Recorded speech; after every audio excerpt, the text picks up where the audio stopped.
Oi, Mayara. Bem-vinda, nega. Tudo bom? Guilherme, Giovanni. Bem-vindos. Oi, Anne. Tudo bom, neguinha? Deixa eu acenar pra ti.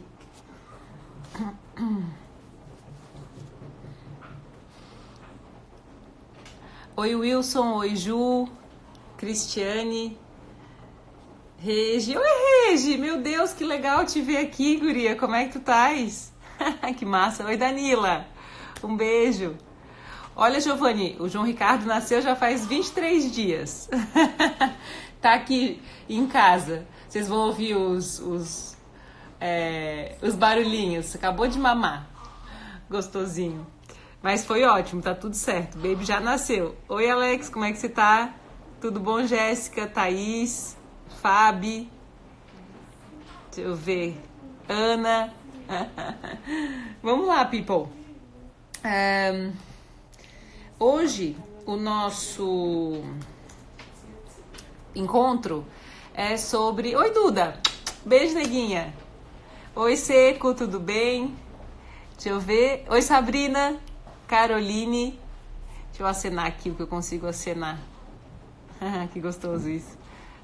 Oi, Ana. Que bom, Alex. Fico feliz que esteja tudo ótimo. Aqui também. Olha, tudo maravilhoso. Mas, assim, excelente.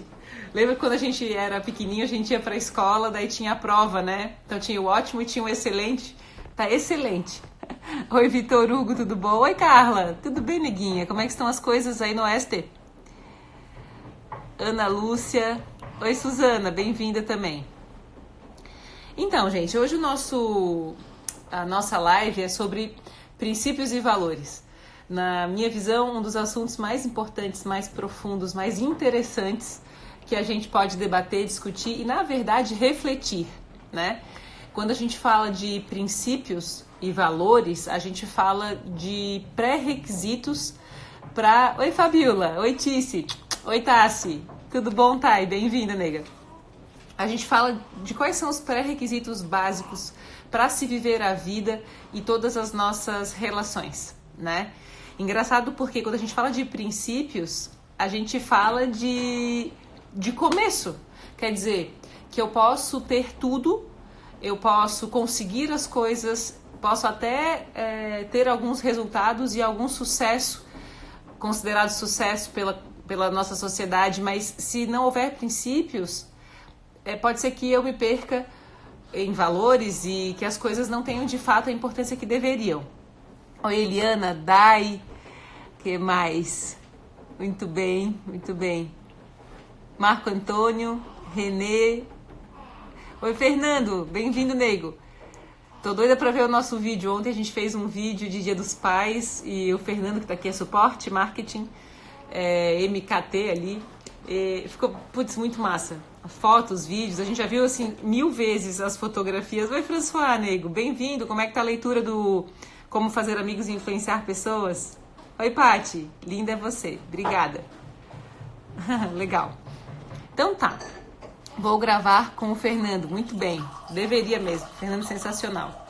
Então assim, quando a gente fala de princípios e valores, eu lembrei do Stephen Covey. A gente já falou do Covey outras vezes e ele escreveu um livro muito conhecido, né? Os 7 Hábitos das Pessoas Altamente Eficazes. E o que acontece? Nesses 7 hábitos, tem um hábito que é o 4º, que fala pense, ganha, ganha. Quando ele fala em pense, ganha, ganha, ele faz com que a gente reflita que nenhuma relação nos interessaria ou nos deveria interessar se os dois lados não tiverem benefícios. Eventualmente a gente acredita que a gente precisa sacrificar aquilo que a gente tem dentro de nós ou aquilo em que a gente acredita para manter um relacionamento, né? Manter um trabalho, manter um carro, manter uma compra, manter... As coisas que são mantidas por nós e as relações que são mantidas por nós devem, por princípio, respeitar os nossos valores. E quando o Covey falou, olha, para a gente conseguir ter independência, ter autonomia na vida, a gente precisa pensar ganha-ganha. Eu não posso nunca entrar numa relação pensando ganha-perde ou pensando perde-ganha. Eu preciso sentir que há benefício em fazer parte de uma relação, em trabalhar onde eu trabalho, né? E essa semana a gente começou a nossa... Deixa eu abrir aqui a tela das perguntas. A nossa formação, dia 7, começou a formação em coaching conosco. E no primeiro encontro, eu sempre falo do que é absolutamente fundamental para que a formação possa acontecer. Eu vejo que um dos debates mais importantes que a gente precisa empreender é sobre quais são os nossos princípios e os nossos valores. A gente vai procurando por escolas, por mestres, em função das semelhanças que nós encontramos intuitivamente. Então, o primeiro encontro da formação é sempre falar sobre quais princípios serão obedecidos e respeitados, porque isso conduz todo o restante do curso. Quando a gente tem clareza sobre quais são os nossos princípios e os nossos valores, isso fica muito mais simples e muito mais fácil. É interessante que em 2016, em julho, eu fui para Chicago e eu fui fazer um curso... Oi, Chay! Um beijo, nega. Obrigada pelas fotografias. Ainda não desci para pegar, tá? Tu estás na formação e eu fiquei muito feliz que tu decidisse por fazer a formação. E aí eu fui para Chicago. Vocês podem mandar perguntas por aqui também, tá, people? E eu fui fazer um curso de justiça restaurativa. E uma das técnicas da justiça restaurativa é o círculo de paz. Então, todas as pessoas interessadas em uma solução se reúnem em círculo e debatem uma a uma, cada um com o seu tempo, a sua opinião sobre determinados assuntos. Só que antes dos assuntos serem debatidos, porque em círculos de paz, eventualmente, os assuntos são conflituosos, né? Existe um círculo todo voltado para respeitar os princípios e os valores daqueles que estão envolvidos na solução de um conflito.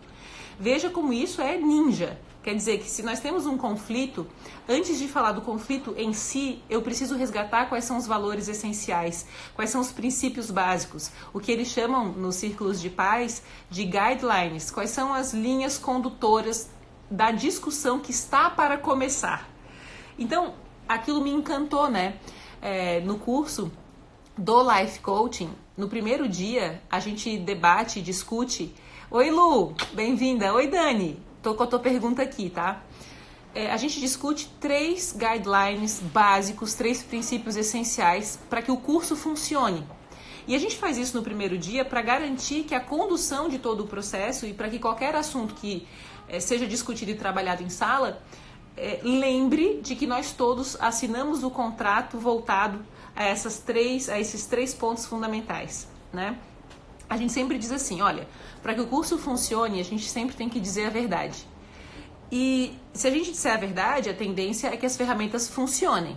A gente, claro, tem a tendência em tentar dar uma mascarada às vezes nos nossos segredos, mas para que a gente possa revelar as coisas novas na vida, a gente tem que avançar para os mistérios que a gente tenta esconder. Então, a verdade é básica para o curso funcionar. A segunda coisa básica é o não julgamento. Quando a gente fala de não julgar, é garantir que cada história terá sua importância sem comparações. E hoje eu separei tópicos para a gente conversar sobre isso, para a gente entender de fato o que o não julgamento significa. E depois é o sigilo. Quer dizer, tudo que acontece em sala precisa ficar em sala. A gente precisa respeitar a história do outro, garantindo que se ele vai manifestar a sua verdade, isso ficará entre nós. E aí, esses 3 princípios básicos dão início e dão direção ao curso do Life Coaching, né? O que isso quer dizer? Que a gente amadurece as nossas relações quando a gente discute e debate quais são os nossos valores. Discute e debate quais são os combinados, quais são as rotas de ação, qual é a linha condutora dos nossos relacionamentos. E aí eu comentei aqui, é até interessante que a Dani, aproveitar que a Dani está online, e a Dani mandou essa pergunta aqui para mim, quer ver? Ela disse assim, como inspirar, provocar liderados sobre qual o propósito pessoal deles e na empresa? A gente sempre fala de ser um exemplo. Quando tu falaste de como inspirar, é muito interessante, porque o Nelson Mandela, quando ele fala do conceito da liderança, ele fala que muitos de nós procuram ser inspiração, procuram ser exemplo. E ele diz que a chave para avançar no propósito de quem convive conosco é conseguir encontrar no outro o que o inspira, né? O que faz com que a gente consiga se sentir entusiasmado. Então, mais do que ser um bom exemplo, a gente precisa exercitar a condição de buscar, oferecer e também ser uma inspiração. Veio junto com a pergunta da Dani, e tem tudo a ver com a conversa de hoje, uma pergunta da Tá que diz assim: conheces alguma ferramenta que ajude a nos livrar do peso de ter tido um pai ausente? Olha só que pergunta interessante. Porque quando eu falo que eu tenho um pai ausente, eu não reconheço que a presença dele se manifesta com a sua ausência, né?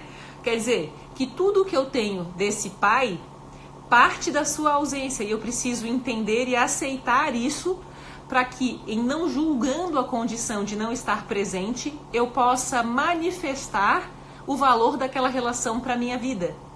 Quer dizer assim, que dentro dos nossos princípios, e aí eu vou pegar aqui o que a gente discutiu na formação, a gente precisa lembrar de que quando a gente rotula, e aí me perguntaram outro dia aqui na live, qual foi o momento mais alegre e o momento mais triste da minha vida, e eu disse, eu não tive um momento mais alegre e um mais triste, eu tive acontecimentos, porque no momento em que, oi gato, no momento em que eu digo, meu pai é ausente, né, no momento em que eu digo, ele é presente, ele é bom, ele é ruim, eu perco o aprendizado daquela relação e tudo que aquela relação tem para me oferecer. Quando a gente fala de buscar ferramentas, um instrumento, um método que pode contribuir é a constelação sistêmica familiar, em que a gente aprende a honrar a nossa família, independente do formato que a gente aprendeu a oferecer, ou seja, independente da tradução que a gente atribui a como nós fomos criados. Então, não existe, quando a gente tira o julgamento como princípio, o não julgamento, um pai ausente. Existe um pai em que a sua presença foi marcada pela ausência, né? Então eu preciso ir aceitando e não julgando o máximo que esse homem pôde me oferecer, compreender, consertar e aceitar qual é a minha realidade.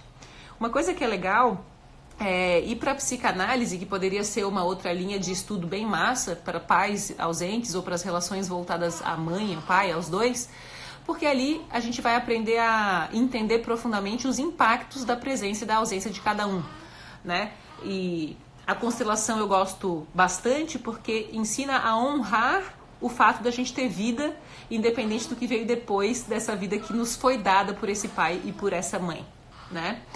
Então, assim, em respondendo a Thay, eu disse isso, e a Dani falando sobre a inspiração. Dani, o que mais falta quando a gente fala de liderança é a compreensão por parte do líder do seu papel de paternidade com seus liderados. Quando a gente fala de um papel de paternidade, e aí tem tudo a ver com a pergunta da Tá, a gente fala de que entre os nossos colaboradores e o nosso time, sempre haverá a busca por alguém inspirador que projeta a relação de pai que essa pessoa tem. Por isso, nem sempre o líder é capaz de inspirar seus liderados, porque pode haver uma projeção e uma expectativa de paternidade e de semelhança e expectativa com relação ao pai que essa pessoa teve, entende? Teoria do apego também uma boa para essa questão da influência dos primeiros cuidadores. Dani, eu não conheço muito bem essa teoria. Se tu puderes compartilhar comigo depois, tá? E quantos pais dos nossos filhos não são presentes? Como eu posso trabalhar essa falta em filhos pequenos? Paty, o ponto é que no momento em que eu digo que esse pai falta, dá uma estudada na mãe do Barack Obama e em como o Obama interpretou a ausência do pai que não cuidou dele. Quer dizer, ele nasceu e deixou o Obama, né? O Obama nasceu e o pai dele viajou, foi embora. E esse Obama foi criado pela mãe. E a mãe, em absolutamente todo o tempo, tu pode ver no Netflix, se tu tiveres, a entrevista dele com o David Letterman, em que ele compartilha que a mãe dele sempre defendeu o pai, mesmo na ausência, honrando o fato de que ele deu vida a ele. E procurou o quê? Olhar sempre para o que era a virtude desse pai, para que o Obama tivesse dentro dele uma memória saudável e positiva sobre esse homem, que por alguma razão, em não julgando, olha como essa mulher tinha princípios, não pôde estar presente, não conseguiu avançar para estar presente com esse... Não vem me dar um beijo, cheiro? Não conseguiu estar presente com esse filho. Tudo bom, gato? Tô carente aqui, people. Então, assim, a gente sabe que em 94 ou 95% das famílias existe alienação parental. E essa alienação parental, ou seja, o pai fala sobre a mãe para o filho, a mãe fala sobre o pai para o filho, desautorizando a figura do outro. O que acontece quando a gente, lógico, né? Se esse pai não ajudou na criação, se essa mãe não ajudou na criação, se houve de repente um falecimento, enfim, se aquela figura não apareceu, pode ser que por parte do pai e da mãe haja uma carência. Mas essa carência só vai ser transferida para o filho se eu fizer isso. Né? O filho ele não vai aprender a interpretar a ausência se eu não interpretar essa ausência antes para ele, entende? Então a sacada da mãe do Obama foi muito importante e esteve baseada em princípios, porque ela garantiu que aquele homem lembraria das coisas que eram positivas sobre o pai dele. Isso fortalece o ser humano para a vida adulta, né? Oh, meu Deus, meu gatinho. Conseguiu arrotar? Oh, meu Deus, meu petinho amado. Já vou aí daqui a pouquinho. Então, assim, olha só. O adulto, quando ele tá ali no colinho da tia Carla, coisinha amada, ele entra em dúvida, por exemplo, a gente vai pro vestibular. Vamos pegar uma coisa que a maior parte de nós eventualmente passou. Quando a gente chega para fazer a decisão sobre o curso em que a gente vai estudar, e a minha mãe pensava muito diferente do meu pai, e os dois sempre discutiam na minha frente e discordavam sobre as coisas na minha frente, dentro de mim eu vou ter uma dualidade, eu vou ter uma indecisão de que caminho seguir. Então a gente precisa, mesmo que esse pai não tenha estado presente, fortalecer as virtudes desse homem e dessa mulher, se a ausência for por parte da mãe, para que a gente possa construir dentro de nós admiração e honra à vida que aquele ser nos permitiu viver, tá? Isso, assiste, Paty, é muito legal. Mônica, recebi tua cartinha, recebi teu quadro, deixa eu ver se tá aqui. Eu acho que eu guardei na minha gavetinha de cartinhas ali. E na semana passada eu falei aqui na live pra ti, e agradeci muito porque uma cartinha à mão e o quadro da nossa fotografia me emocionou bastante, tá? Fiquei muito contente, muito feliz com a tua sensibilidade e com a tua generosidade, tá? Um beijo muito grande, tá? Então, olha lá, eu quero sugerir pra gente que a gente faça uma análise durante a live de hoje sobre princípios básicos pra gente viver. E eu vou pegar aqui a lista que a gente utiliza na nossa formação de coaching e na nossa empresa, que direcionam as nossas relações. Quer dizer que se eu estou hoje vivendo uma relação conflituosa, se eu estou hoje num trabalho que eu não sei porque eu não estou feliz, é hora de revisar os princípios e os valores que a gente tem encontrado nas relações e nas nossas escolhas. Um dos princípios eu acabei de falar, que é o não julgamento. O não julgamento, ele é muito rico porque dor é absolutamente dor. Ela não existe em escala. Quando algo dói na gente, a gente precisa de espaço para sentir aquela dor. E é muito ruim quando alguém, ao observar aquilo que dói em mim, coloca em escala de comparação. E aí eu acabo me sentindo culpada por sentir dor. E eu preciso, para transcender a dor, vivê-la em sua maior intensidade. Quer dizer que ao escutar uma história que seja, que a gente considere muito dramática e muito complicada, eu não posso colocar em escala de valores. Dor sempre será dor. Tem uma frase que é uma máxima que eu acho bem cruel, na verdade, mas que diz assim, que a minha dor de dente, quando eu estou sentindo, é tão intensa e tão forte quanto a fome. É muito cruel a comparação, mas no momento em que nós estamos sentindo dor, para que eu possa transcendê-la, eu preciso dar espaço a ela. Então eu preciso respeitar que dor é dor sem julgamento. É sempre um acontecimento e eu preciso fazer essa análise sem botar a escala de graduação e de valores.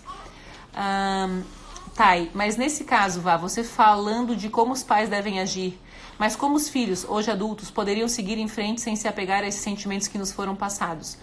Thay, uma das bases e um princípio básico é o diálogo.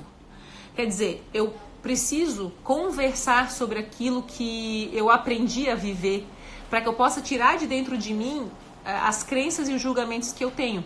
Quer dizer, mesmo os pais que são presentes geram crenças e acertaram e erraram conosco, simplesmente tentaram o seu melhor, não existe acerto e erro. Mas como a gente aprendeu a julgar, né, certo e errado, bonito, feio, rico e pobre, a gente vai para a vida adulta ainda colocando em escala os erros e os acertos dos nossos pais. É muito importante o amadurecimento sobre o máximo que cada um pode oferecer. Até coloquei aqui, a gente tem um dos valores, o outro é não existe problema maior ou menor, que cada um tá ali, respeitar o ritmo do outro. Cada um tem um ritmo. Pode ser que um ensinamento que para nós cai a ficha hoje leve anos para cair para outra pessoa, o que não significa que essa pessoa não esteja fazendo o seu máximo. Eu sinto que no momento em que nós adultos estamos julgando o máximo dos nossos pais, a gente está se afastando da essência do amor, que é não julgador, né? Que é compreensivo, que consegue perdoar. Mas como a gente não é Buda, né? A gente não está levitando ainda dentro dos nossos aprendizados, um dos fundamentos básicos é o diálogo. É eu conseguir expor para o outro, para o meu pai, para minha mãe, meu irmão, meu tio, meu primo, meu amigo, meu marido, meu namorado, os meus sentimentos, sem esperar que ele avance para a mesma compreensão que eu tenho. Mas ao manifestar um descontentamento, eu consigo tirá-lo de mim, eu consigo garantir que ele não é mais quem eu sou, mas algo que me aconteceu, entende? Porque a gente vai ter uma tendência a achar que a gente é aquilo que a gente se tornou. E isso não é real. A gente tem dentro de nós aquilo que a gente se transformou, aquilo que a gente se tornou e as nossas crenças. Quando a gente manifesta um descontentamento, quando a gente dialoga no sentido de resolver, pelo menos do nosso lado, ou seja, vamos supor, Tati e turma, que você tenha feito algo pra mim que me deixou chateada. E eu falo, Tati, a gente precisa conversar.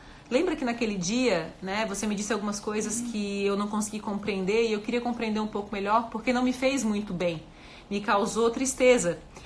Uma coisa que é a chave do diálogo é nunca apontar que o outro errou, mas sim dizer como a gente se sentiu. Então eu diria, Tati, aquilo que você disse me fez sentir mal, eu me senti desconfortável, minha autoconfiança baixou, eu estou sem autoestima. E eu queria compreender o que você quis dizer com aquilo, no sentido de resolver essa coisa mal parada entre nós. Não quer dizer que você já pode, de repente, se desapegar do que nos aconteceu, mas eu gostaria muito de resolver a minha parte nisso. Quer dizer que a gente tem que passar por cima do orgulho, a gente tem que evoluir como ser humano, sempre voltando para os nossos princípios, para conseguir que o perdão aconteça e esse desapego, para que a gente possa avançar. Deixa eu ver, essa comparação da dor de dente com a dor na fome da África, levo sempre comigo. Embora pareça cruel mesmo, mostra para quem tá na dor que eu não tô julgando. E isso já desarma. Sabe que eu lembro que eu tinha mais ou menos uns 10, 11 anos, eu dei uma engordada. E eu sempre tive a coxa grossa, né? Sempre fui coxudinha. E eu lembro que fui fazer xixi. E assim que eu tava olhando para as minhas pernas, quando eu tava sentada, eu vi que tinham aparecido estrias na parte interna da minha coxa. A hora que eu vi aquilo, eu muito novinha, comecei a chorar, chamei a minha mãe e eu falei, mãe, eu tô com estria na minha coxa. Mas assim, era a maior coisa, o maior problema do mundo naquele momento era a tal das estrias na minha coxa. Aí a minha mãe falou assim, Vanessa, todo mundo tem, tipo, isso nem é nada. Tipo, tu és bonita, esquece isso, tu é coxudinha, coxa grossa é legal. E eu lembro que eu fiquei muito chateada com aquilo, porque era importante pra mim. E claro, quando alguém fala da estria na coxa, não tá falando da estria na coxa, tá falando da ansiedade, tá falando da autoestima, tá falando que eventualmente as dores não têm sido observadas. E se eu não tiver a sensibilidade para tomar nota daquilo que o outro está sentindo, eu vou olhar só o que aparece, só a estria. Mas a estria é o que está na superfície, o que está abaixo disso. Por que aquilo era tão importante para mim? Quer dizer que sempre o me importar com o que o outro diz que está sentindo é fundamento, é princípio, né? Mesmo que venha travestido de algo que parece superficial. Tá trocando a fraldinha? Oh, meu amor. Gostoso, gente do céu. Então, assim, eu fico aqui, um pedacinho lá, um pedacinho cá, né? Então, assim, eu nunca posso minimizar, e aqui tá isso, cada um tem um ritmo, não existe comparação de dor, né? Tá tudo certo aí, gente? Tá tudo certo, tá trocando a roupinha, daí tá achando... trocando a fralda e trocando a roupinha, tá achando o fim. Amorzinho. Ficou claro, tá? Também, Coach Fernanda. Oi, Fê. Beijo. Também penso assim, sobre o espaço. Eu fiz uma pergunta para uma profissional de comunicação assertiva e não violenta sobre o diálogo. E ela disse que eu não posso falar sobre como eu me sinto. Né? É muito louco. Porque a gente tem esquecido de manifestar os sentimentos na comunicação. E o primeiro módulo da formação da nossa formação é oratória. E eu sempre digo assim, a pessoa que ela vai avançar com o outro, qualquer profissional de qualquer área, ela vai ser aquela que sabe comunicar aquilo que sente e que generosamente transfere a sua experiência íntima, né? Que compartilha de maneira bastante humana. O Carl Rogers, ele foi o cara que trouxe para o mundo o conceito do humanismo. Quer dizer que em sala, sempre que eu compartilho o que eu estou sentindo, eu permito que o outro manifeste o seu sentimento. E essa linha da psicologia é a linha que é considerada que mais curou pessoas e dores no mundo. Quer dizer que no momento em que eu transfiro o meu sentimento, né, e que de forma profunda e com compaixão, e compaixão é um valor fundamental, porque a compaixão, ela é a confiança plena de que o outro tem condições. Gente, quando eu olho a gente, eu falo, a gente tem condição de transcender os nossos problemas, né? A gente tem condições de avançar.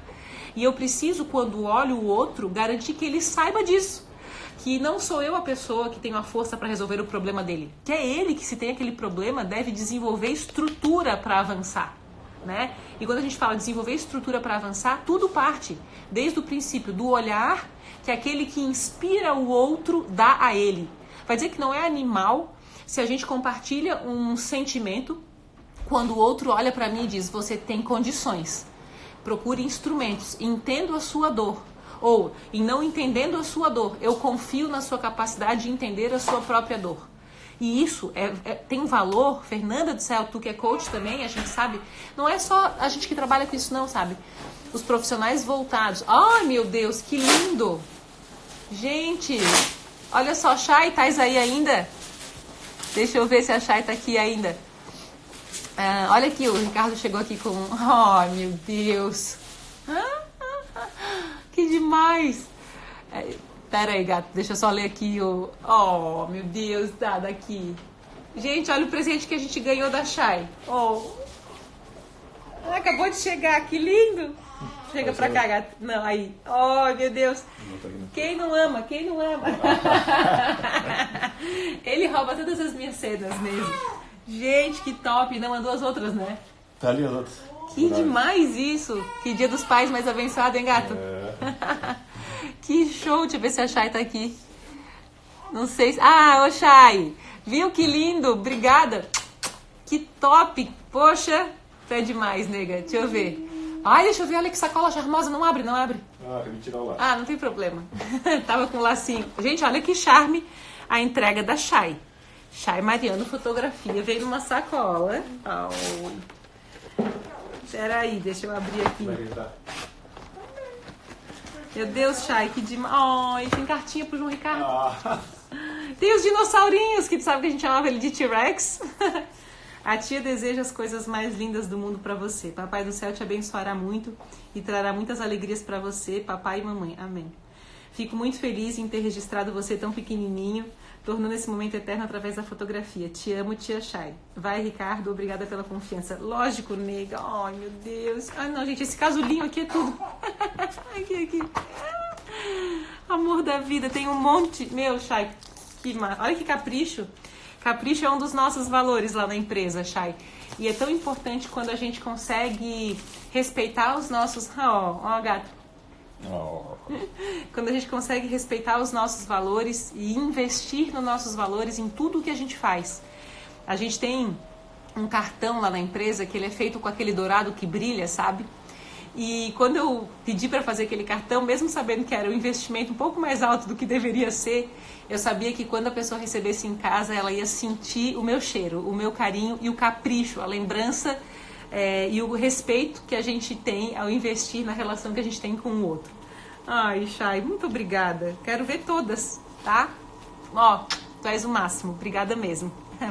Depois eu vejo todas elas. Inclusive, eu quero convidar a gente a entrar no nosso site para ver a nossa página de valores e tudo mais. A gente vai discutir aqui um pouco mais sobre isso. É muito difícil não reproduzir atitudes, posturas e valores dos nossos pais, mesmo que nos façam mal e que a gente não concorde com eles quando eles fazem. Mas quando vemos, estamos reproduzindo. É muito difícil. Por isso, né, o autoconhecimento é fundamental. Gente, não dá pra gente... assim, né? Uma coisa que eu trouxe pra mim... aliás, outro dia, deixa eu usar o exemplo do Romário, que eu sempre digo, eu gosto muito do Romário, eu acho ele uma figura ímpar, assim. E ele estava falando sobre a Copa do Mundo, que teve um especial que passou no Globo Esporte, e passou uma entrevista dele na época do Tetra, dizendo: se a seleção perder, é minha responsabilidade. Quando chegou na final, ele não tinha treinado nunca nenhum pênalti. Imagina que o Romário nunca tinha treinado um pênalti, olhou pro Parreira e disse: eu quero bater um pênalti. Gente, lá na final contra a Itália. E ele acertou o pênalti, né? Eu gosto muito do Romário, porque ele faz com que a gente reflita sobre a nossa responsabilidade, sobre como nós somos. Como a gente é educado, eu sempre digo assim, a gente nasce uma bola de vôlei murcha. À medida que a gente vai vivendo, a gente vai enchendo essa bola com as experiências que a gente vai vivendo. As nossas experiências não traduzem quem nós somos, mas até que eu avalie o que me aconteceu e o que está dentro da minha bola de vôlei, eu vou agir de acordo com aquele conhecimento. Só que para que eu modifique o conteúdo da minha bola, eu tenho que esvaziar essa bola, concorda? Para colocar um ar novo. Para esvaziar essa bola, eu tenho que passar pelas minhas tristezas e pelas minhas sombras. E eu só vou ser capaz de avançar para um novo ar quando eu conseguir assumir que eu sou responsável pela forma como eu atuo, que eu é quem continuo carregando estruturas enfraquecidas de comportamento e que, portanto, eu tenho que ter coragem de avançar para tudo aquilo que me transforma em uma vítima e para tudo aquilo que tira de mim a responsabilidade sobre como eu me sinto. Então, o autoconhecimento e os instrumentos... Gente, eu sou muito favorável a método, né? Pra mim tudo tem que ter método. Quando você vai procurar um psicólogo, um coach, um terapeuta, um analista, cobre dessa pessoa método. Porque quando a gente tem instrumento, a gente consegue avaliar, a gente consegue enxergar, entende? Então, assim, vocês sabem que eu sempre falo isso e eu insisto muito. Cobrança de metodologia. Porque eu preciso saber como visitar o esvaziar, a tristeza, e saber como preencher com um novo ar. Sou muito fã do processo que a gente desenvolveu lá no nosso Life, no 27 dias, na formação, porque permite que a gente avance para essa autodescoberta e essa autopesquisa, lembrando que princípio é a autorresponsabilidade. É um valor fundamental, né? Eu preciso saber que eu posso ter visto... alguém colocou aqui como parar de fumar como uma pergunta. Eu falei, Ave Maria, sei lá, né? Porque eu nunca fumei. Mas eu posso dizer assim... que todos os vícios, né, todas as nossas carências, elas têm uma origem em uma falta. Então a gente tende, e eu falei disso no TED, a procurar tapar buracos, né, com madeira e não com terra. E para encher buraco de terra, eu tenho que colocar pasada. E essa pasada é uma sequência de busca pelo autoconhecimento. É a aceitação... sem orgulho, sem vaidades, de que eu preciso, para avançar, visitar as minhas sombras, né? E quanto maior o meu mergulho, maior a minha evolução. E eu sempre recomendo que a gente tenha alguém para ajudar a gente a fazer isso, né? Porque se a gente soubesse fazer sozinho, a gente estava fazendo, né? Mas com o tempo a gente pega a manha também. Ai, obrigada, nega. Deixa eu tomar uma aguinha, people. Deixa eu pegar as perguntas aqui. Então, assim, sobre o parar de fumar, fora a sacanagem ali que eu brinquei, falei, sei lá, porque eu nunca fumei, a gente deve, sabe? Deixa eu pegar a pergunta aqui. Como conseguir? Michele me perguntou. Michele, pergunte a quem já parou de fumar como essa pessoa fez. Porque até a Rosinete Brasil, fez a formação de coaching com a gente e ela desenvolveu uma metodologia genial de emagrecimento e ela tem uma experiência. Ela viveu todas as etapas, ela venceu, né, por força de vontade e os princípios que ela acabou observando que desenvolveu, o emagrecimento. Sempre que a gente quer algo específico, como parar de fumar, emagrecer, quanto mais pessoas a gente conversar, com quanto mais pessoas a gente conversar que obtiveram esse resultado, mais efetivo vai ser a mentoria, né? Porque vai ser específico voltado para aquele problema. Sempre tomando cuidado com caminhos milagrosos, porque eu acredito profundamente em caminhos de consistência, porque consistência para nós é um princípio, é um valor, é básico, né? Porque às vezes é difícil optarmos por novos caminhos quando já sabemos que o caminho atual não nos levará onde queremos chegar? Ana Lúcia, olha só que pergunta boa, porque se eu não tenho clareza sobre quais são os meus princípios e os meus valores, se eu não tenho autoestima fortalecida justamente por não ter autoconhecimento, olha só, quando eu não tenho autoconhecimento, eu vou me utilizar do quanto o outro se conhece e eu vou ter uma tendência a me parecer com o que o outro é. Acontece que se eu sou o que o outro é, eu não estou em mim. Aí quando eu tenho que decidir para a minha vida, eu não sei o que escolher. Aí eu continuo no mesmo caminho, mesmo sabendo que aquele caminho não me leva a lugar nenhum. Entende?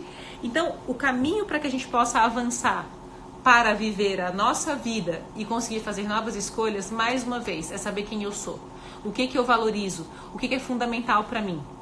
Então, por exemplo, aqui na empresa, a gente tem alguns pilares importantes, alguns valores, e a gente diz assim, olha, pra gente, o dia que qualquer pessoa quiser ser nossa cliente e que a gente quiser atender, a gente vai ter que ter sensibilidade, porque esse é um valor importante.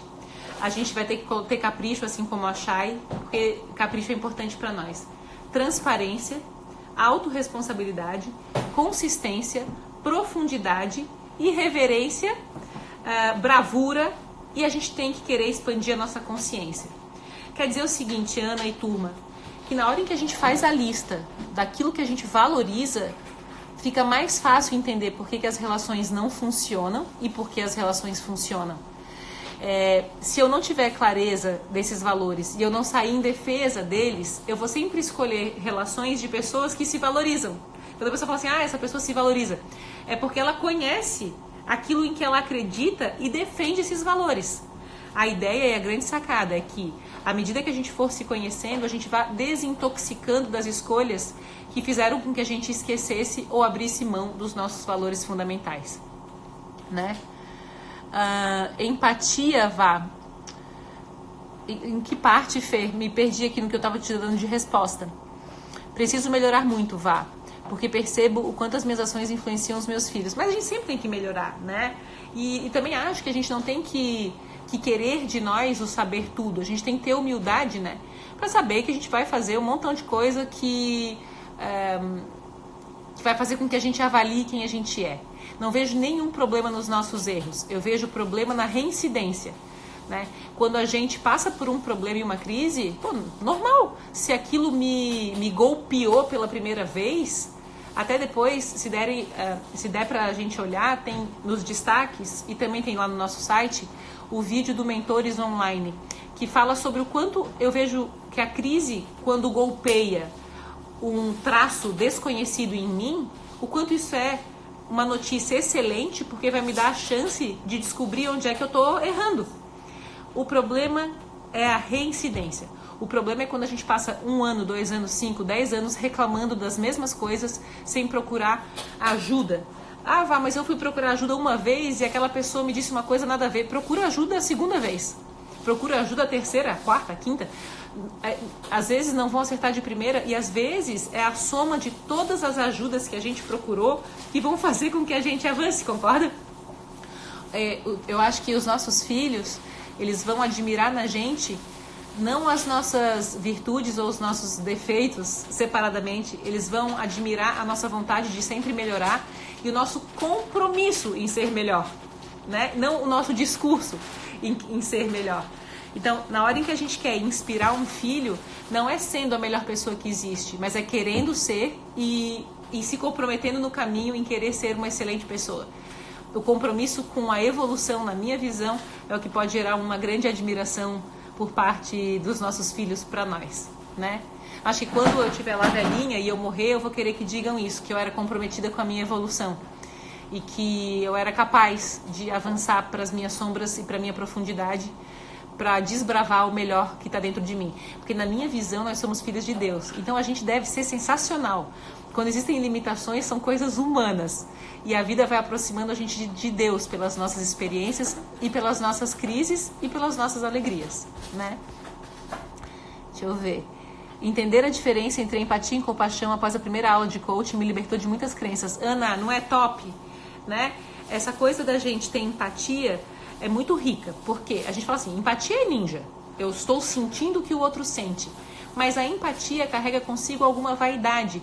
Porque na hora em que eu mergulho para sentir a dor do outro, sem ter a necessidade de sentir aquela dor para aprender, eu me envaideço dessa capacidade. Enquanto a compaixão retira de mim toda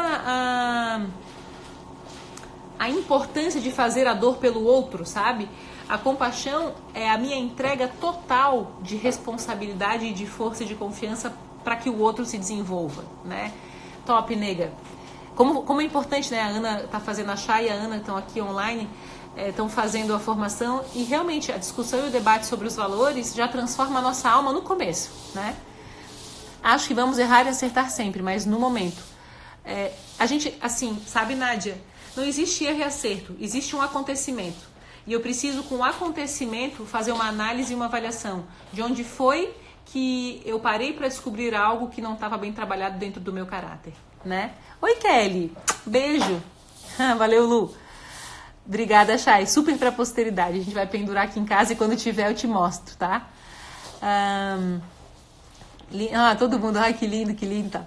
Compaixão é fundamental. Essa questão de nos olhar... Espera aí. Essa questão do olhar de compaixão que dá força ao outro. Ver no olhar do outro a certeza, o respeito pela sua dor ou necessidade.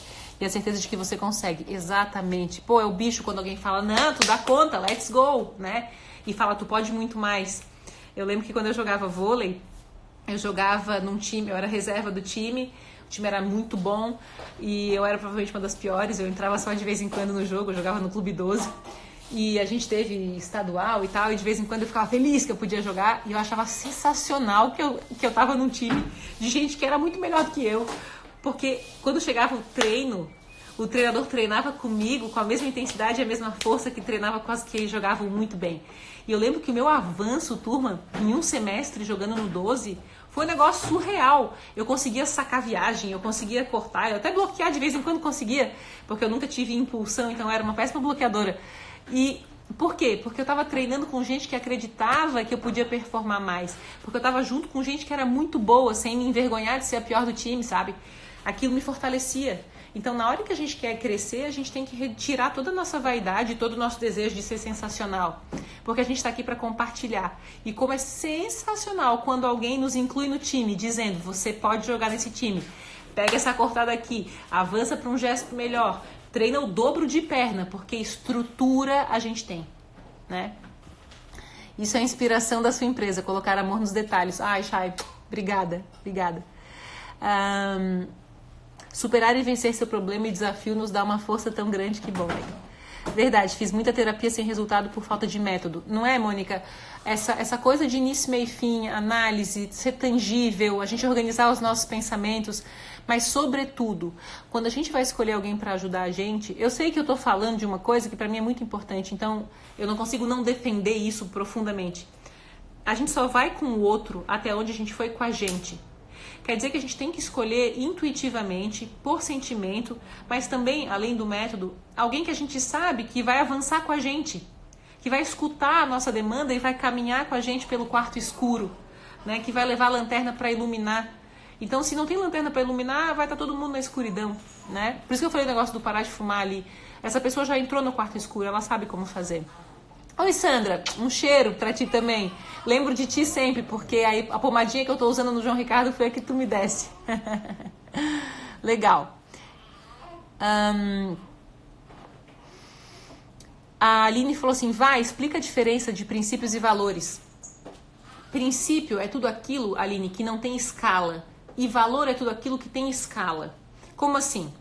É possível que alguém seja mais ou menos honesto? É possível que alguém seja mais ou menos ético? É possível que alguém seja mais ou menos justo? Mais ou menos livre? Não, né? Ou a pessoa é justa ou ela não é. Ou ela é livre ou ela não é. É ética ou não. É honesta ou não. Toda vez, ou ela julga ou não julga. Toda vez que não existe escala, é princípio. Toda vez que ou é ou não é, é fundamento. Quando a gente fala de valor, a gente fala daquilo que tem escala. Eu posso ser uma pessoa mais ou menos segura. Eu posso ser uma pessoa que oferece mais ou menos conforto. Quando há escala, eu consigo dividir entre os meus papéis de vida as graduações dos valores. Os princípios, eles são anteriores aos valores, eles direcionam aquilo que tem graduação. Então, por exemplo, eu sou uma pessoa, profissionalmente falando, que me considero segura. Na escala de valores, em sendo uma profissional, eu me sinto autoconfiante, me sinto segura. Agora, o João Ricardo nasceu e eu olho ele de 3 em 3 minutos só para saber se ele está respirando. Nesse novo papel de vida, eu tenho muitas inseguranças, tenho muitos medos. Quer dizer que quando a gente fala de valores, a gente fala de compreender que as relações devem ser capazes de nos afetar o suficiente para desenvolver na gente os nossos valores e nos fortalecer em valores cada vez mais, né? Então, há relações em que eu sou mais ou menos profunda, há relações em que eu sou menos ou mais consistente, sim. Agora, não há relações em que dá para ser menos ou mais honesta, né? Se eu começo a namorar, dá para ser mais ou menos fiel? A fidelidade não é um valor, é uma entrega plena, né? É completo. Eu não posso ter um papel de vida em que eu traio uma pessoa e um papel de vida em que eu não traio, né? Lealdade, dá para ser mais ou menos leal? Então, tudo aquilo, Aline, que não tem medida, que é integridade, é princípio, é inquestionável. Depois vem os valores, né? Você tem conhecimento sobre a logoterapia? Não. A logosofia é muito interessante, muito respeitada. Eu não sei se tem a ver com a mesma coisa, sabe? Da logosofia, logoterapia, mas não é a área que eu tenho conhecimento, não. Me manda mais se você souber. Tudo que é conhecimento, me mandem, adoro, tá? Oi, Luciane. Nega, tu tais um sucesso, Luciane Leila, tô orgulhosa. Outro dia eu falei de ti pra Carla. Eu falei, Carla, dá uma olhada nas coisas que ela faz, que a Carla cuida de mim, né? E aí, Carla, vem cá pra eu te apresentar. A gente nunca tá junto em lives. Ai, tá linda! Chama a pessoa na surpresa. Gente, essa pessoa, ela cuida de mim todos os dias dessa semana. Agora tá me ajudando a cuidar do João Ricardo. E eu lembro que eu falei da Luciane, que tinha aquele método 3Ls e tal. Ela tá aqui, me deu um cheiro. E a gente tá curiosa pra conversar contigo, porque durante a gravidez foi a Carla quem fez as minhas drenagens, minha dieta, e hoje tá me ajudando aqui, além de fazer tudo isso, pra me ajudar a dar conta da gravidez, agora tá me ajudando a dar conta do João Ricardo também. Como é que é o teu Insta mesmo?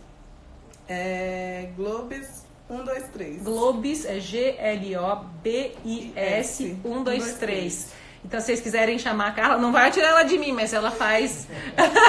Pensem nisso, né? É isso que eu tô dizendo. Né? Eu empresto um pouquinho. Empresto, tá? Valeu, amiga, obrigada. Deixa eu ver o que mais aqui. Obrigada, Grazi. Um beijo. Nada, Paty, tamo junto. Ser comprometida com a sua evolução sempre. Isso aí, Mônica. Essa live vai pro YouTube, sim. Eu vou subir ela assim que terminar aqui. Eu já subo ela pro... eu compartilho aqui, depois subo pro YouTube e compartilho o link do YouTube. Acho que entender o papel de cada um é fundamental para poder ter ações mais assertivas. Exato. Como é bom te ver e ouvir. Parabéns pelo filhote. Ele é muito gostoso. Obrigada, gente. Muito bem. People, vamos lá. Quais são as minhas recomendações de hoje? Eu acho que tem mais uma pergunta aqui. Peraí.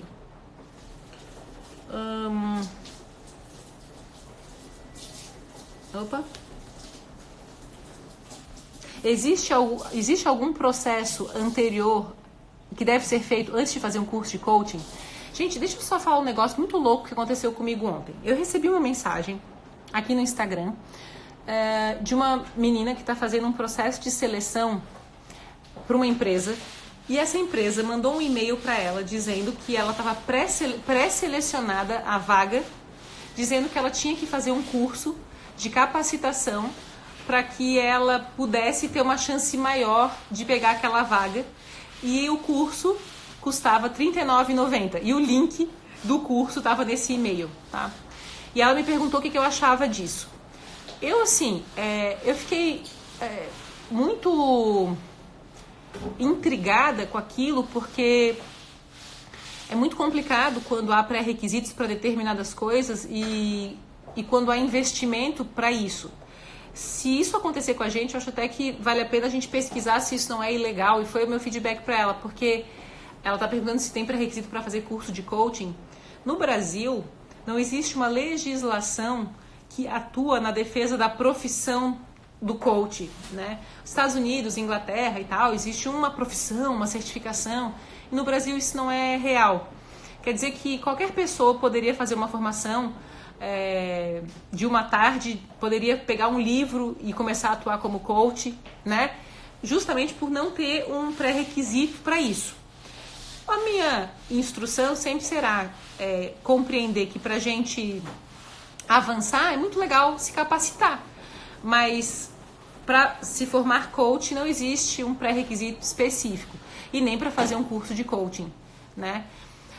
Algumas áreas de atuação podem, por exemplo, exigir que haja, eu não sei, um mestrado, por exemplo. Você vai fazer um mestrado na área da administração e você vai trabalhar coaching, o mestrado vai exigir que você tenha uma graduação, mas não porque o assunto é coaching, tá? Então não existe pré-requisito nem para ser coach e nem para fazer coaching, tá? Não no Brasil, pelo menos. Fabinho, no direito do trabalho isso não é permitido?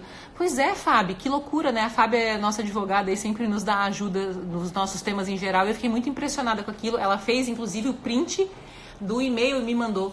Eu acho que a gente tem que tomar muito cuidado, porque às vezes trabalha com a esperança do outro, né? E fala assim, você está pré-selecionada para a vaga, faça esse curso de R$ 39,90. Eu fico imaginando qual é o banco de currículo e quantas pessoas estão ali pagando R$ 39,90 para fazer um curso de capacitação, para aumentar a chance de ser contratada. Tu vê, isso é antiético, isso não tem princípios, na minha visão, né? Achei bem forte. Tem que ser, senão é uma empresa fake. Foi o que eu disse para ela, que tem que pesquisar se a empresa existe e tudo mais. O Instagram da Carla, deixa eu escrever aqui. Ué, eu não consigo escrever, people? Ixi, já fiz coisa errada aqui. Peraí. Escreve do meu? Depois escreve aqui, sim, gato. O Ricardo já vai escrever ali, tá? Peraí. Ixi, fiz coisa errada aqui. Ai, meu Deus do céu. Lá vou eu. Como é que é o seu? Vanessa, o que mudou por aí desde que nasceu a tua versão mãe? Que mudou? Cara, eu tô muito, muito, muito mais feliz. Muito. Mas assim, grata, feliz, querendo ser alegre, querendo dar espaço pra alegria existir dentro de mim, sabe? E aí, decidiram usar a chupeta ou não? Não, por enquanto não. Por enquanto a gente tá indo, tá? Sem a chupeta. Obrigada, Chay. Felicidade deixa a gente assim. Então, o que mudou aqui foi que eu tô muito, muito, muito mais feliz. Bruna, como lidar com um fracasso que se repetiu mais de uma vez? Com tranquilidade. Porque assim, quando se repete... Como é que eu saio dessa tela aqui? Aí. Ô, vida, me alcança aquele livro ali, porque eu não tô conseguindo colocar aqui direito. Pera aí, turma. Pronto, aí. Ó, o livro que eu vou botar aqui embaixo agora, do Nelson Mandela. Melhorou, obrigada, Cheiro. Caiu no soninho? Caiu. Que bom, gostosinho. Eu sempre recomendo o seguinte, que a gente, quando tá em crise, mesmo que seja reincidente, que a gente escreva o que aconteceu. Porque a gente vai ter a lembrança do sentimento enquanto a gente está na dor. Tá vivendo a crise, escreve tudo que tá passando pela cabeça. Bem assim, psicografando tudo que tá acontecendo enquanto a gente está sentindo. Porque na hora que você for para um trabalho com alguém que pode te ajudar metodologicamente a resolver, a gente tem uma técnica que chama Receita da Tristeza. E a gente usa essa técnica no 27 dias e no Life. Quem sabe eu posso marcar um YouTube no futuro para falar disso, dessa Receita da Tristeza. Porque assim, sempre a gente reincide em um passo a passo para permitir que aquela dor aconteça. Então, a ideia de quando você escreve é trazer para a consciência o que a gente faz que permite que a dor e que a crise reincida. Então, lembra, e a gente pode fazer esse exercício como uma rota de ação depois da live. Pensa no momento em que tu vivesse uma dor, um fracasso, uma tristeza, e escreve tudo o que você fez, tudo o que a gente fez que contribuiu para que esse resultado ruim acontecesse. Você vai notar que a reincidência é de um passo a passo. E a ideia é construir um antídoto consciente para cada uma das etapas que permitiu que essa dor acontecesse. Vou fazer o seguinte, eu vou escrever para a nossa equipe aqui para a gente marcar uma live só sobre o passo a passo da tristeza. Uma live não, como é que fala? Um YouTube, como é que é? É tipo uma live, um ao vivo do YouTube pra gente fazer esse assunto, tá? Mas basicamente tu pode começar estruturando essa ordem, esse passo a passo para trazer pra consciência. E vem fazer o 27 dias, vem fazer o live que a gente resolve juntas também. Precisa de tempo investido para olhar as crises. A gente vive a crise e logo a gente está sobrepondo com um acontecimento. Aí a gente esquece que viveu aquela crise. People, é isso. Rosinete, que Deus abençoe sua família, obrigada. Oi, Jusilene, beijo. Que linda sua gratidão por ser mãe. Mas muito, gente do céu. Putz, grila. Quer saber de um negócio? Eu acho que a nossa geração tá muito atrasada com a maternidade. A gente devia ter filho, eu falei isso essa semana nos stories, eu acho. Devia ter filho logo, cara. Porque, putz, vamos supor, né? Eu e o Ricardo, a gente sempre falou o negócio de ter 4 filhos. Putz, se eu tiver 4 filhos, eu vou estar com 42, 43 anos. E aí, quando ele tiver 20 anos, eu vou estar com quase 65, sabe? E eu penso, se eu soubesse... Bem que eu encontrei o Ricardo só agora, né? Então, não dava pra ter feito a filharada antes. Mas, na próxima vida, eu quero ter um chip que me lembra de ter filho logo. E de encontrar logo a pessoa certa, né? Então, priorizar isso. Ai, ai. Gente, um beijo, tá? Oi, Vá, como é que tá a recuperação da cesárea? Cara, eu tô bem, assim, a dor tá passando. Eu vou dizer assim, que de 0 a 100 a dor tá 20, 10, 15, né? No começo foi bem dolorido, foi de 0 a 100, foi 100 pra mim, porque eu sou muito sensível à dor, né? Mas tô bem inchada, assim, na barriga ainda, não bem inchada, mas tá aquele inchaço, assim, mais de dor e tudo certo. A única coisa que me choca, assim, que essa violência da cesárea, né? Leva 6 meses, cara, pra dentro da barriga tudo fechar. Então, daqui 15 dias eu posso caminhar, posso fazer uma corridinha, posso voltar pra academia leve. Tô sentindo muita falta de fazer exercício. Pô, muita falta mesmo. Obrigada por perguntar, tá, nega? É maravilhoso escrever, resolve muito. Que bom. Obrigada, gente. Bom final de semana pra todos. Quero dizer assim, oi, Vá, Benício passou por aqui e mandou recadinho. Nossa, mas ela é muita inspiração. Eu disse, agora muito mais depois de ser mãe. Somos gratos eternamente. Que massa, obrigado. Que legal. Que bom, que bom. Faz tempo que você ganhou o bebê? Nada, faz 23 dias. Mas assim, parece que nunca existiu os outros 36 anos sem ele. Gente, quero deixar um registro de um feliz Dia dos Pais, tá? Que ausentes ou presentes, que eles sejam honrados em oração, porque nos deram a chance de viver a vida. E hoje nós temos liberdade de fazer as nossas próprias escolhas. Independente do que seja a nossa história, sempre residirá nas nossas mãos essa condição. A condição de buscar resolver, de olhar os problemas de frente, de buscar e procurar ajuda com toda a humildade, para ir esvaziando, encher de tudo aquilo que vale a pena. Desejo que a gente promova muitas alegrias e que esse final de semana seja especial para os pais de primeira viagem ou aqueles que não são, tá? Como é o caso do Ricardo. Tá bom, people? Um beijo! Um bom final de semana para todo mundo, tá? Obrigada pela live de hoje. Amo a gente e amo quando a gente se encontra. Tchau.